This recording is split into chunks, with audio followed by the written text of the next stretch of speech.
So for giving feedback, before we talk about how to do it right, let's just spend a minute on what not to do. There are 6 basic conversations that just don't work when it comes to giving feedback.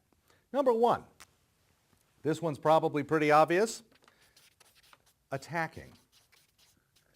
Attacking is when we look at a person and we say, hey, jerk, that just didn't go well. What were you possibly thinking? That was pretty stupid. Attacking doesn't work. Now, sadly, people still do it. But just because they do it doesn't mean it's a good thing to do. The reason why it doesn't work is as soon as you go and you attack somebody, their walls of defensiveness come up. The purpose of giving constructive feedback is so that we lower the walls of defensiveness and we can actually engage in a dialogue. But when we go and we're on the march here, when we're on the offensive, then what happens is their walls come up, they get defensive, and now we don't have a real conversation. Second thing we don't want to do is pleading. Now, pleading is when we basically go to the person and we say, come on, please, just listen, work with me here. I mean, I know you don't want to do it, but just cut me some slack here. Come on, man, please. Pleading also doesn't work. The reason it doesn't work is it puts us in an emotionally subordinate position to the person we're giving feedback to. It's a parent-child relationship. Now, the attacking is parent-child in the sense that we're being a stern, scolding parent, a critical parent, and we're yelling at a child. Pleading is we've now turned ourselves into the child, and we're begging this person to please stop messing up. Third conversation we don't want to have is disintegrating. Now, disintegrating is when basically we go into the person's office and we say, listen, I know you think I'm coming down hard on you, but you just don't understand. I'm getting dumped on twice as much as you are. You think you've got it hard. I've really got it hard. You just don't know how hard it is for me. Disintegrating is basically we sort of have our own little meltdown and it becomes our own little therapy session.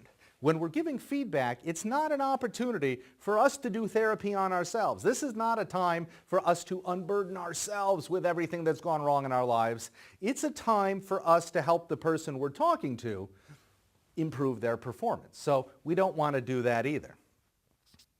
Fourth thing we don't want to do, soft pedaling. Soft pedaling basically means we downplay the issue. Listen, I guess you've only been late 20 times this month. I mean, it could have been 22, right? So I guess it's not as bad as it could be. I guess, you were only 30 minutes late to the start of that really important open heart surgery. I guess it's not that. I mean, it was only 30 minutes. Soft pedaling is when we just downplay the issue and we pretend like it's not really all that big an issue. Now, the other 2 things we don't want to do are actually even worse than these 4 things. The 5th conversation we don't want to have is shirking. Now, what is shirking? Shirking is when we basically say, listen, Bob, I think you're terrific. Pat, that new VP, he seems to have some kind of issue with you. I don't. I think you're awesome. I think you're fantastic. You know how the executive team is, those CEOs, who knows what they're up to. But I think you're great. Shirking is when we take the feedback situation that we want to talk to this person about and we basically ascribe it to somebody else. We put the blame onto somebody else in the organization, another department, our boss, our executive team, whatever it is.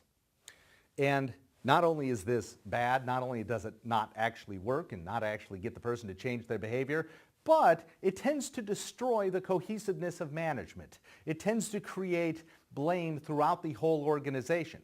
Blame does spread. The more we do it, the more other people feel empowered to do it as well. So we don't want to do this because it destroys our culture and at the same time it doesn't actually do anything. It doesn't actually work.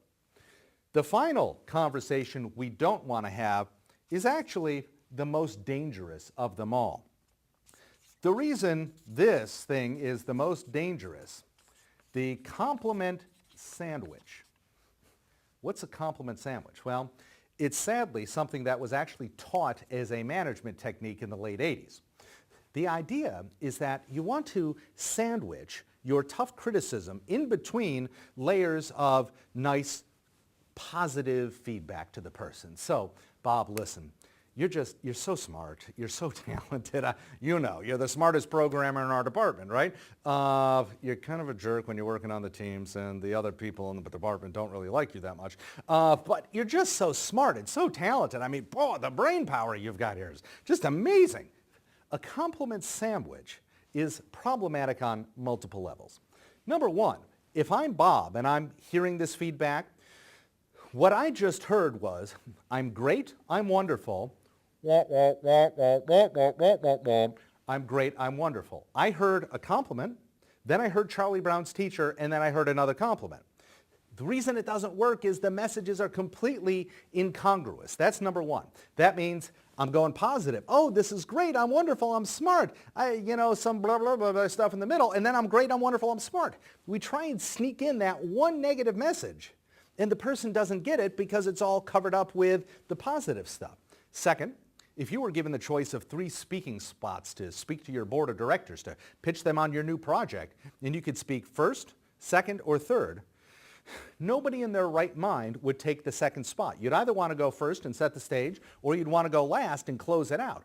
Nobody remembers what happens in the middle, which is the other big problem with the compliment sandwich, is that your message actually gets lost.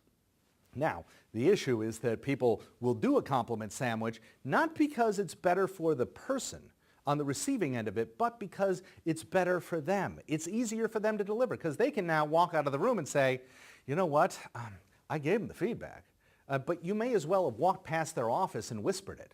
Hey, Bob, you want pizza for lunch today?